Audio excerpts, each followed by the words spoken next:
من خلال الرسائل والاتصالات بالأمانة العامة للأمم المتحدة وبالبعثتها في الإقليم.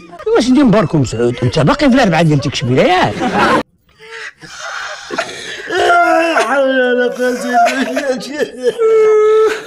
على أن تقوم الأمم المتحدة بمسؤولياتها وإيقاف ما أقدم عليه المغرب من انتهاك لوقف إطلاق النار وما يمكن أن يترتب عن ذلك. نتحمل مسؤولياتنا ونوقف هذا الخرق، لأن نحن حقيقة قمنا بدور بعثة المينورسو وبدور الأمم المتحدة.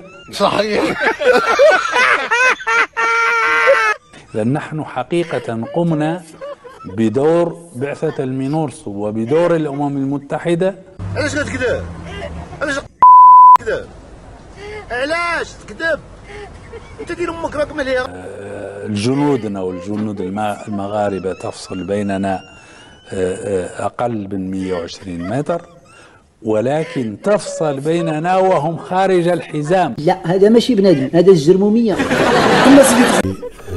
صراحة جاءت دون ما أبسط التوقعات التي كان الكثير من الناس ينتظرونها. هو مين ده؟ أنا عارفة يا أختي. التوصية تجاهلت الواقع رغم التعبير عن الانشغال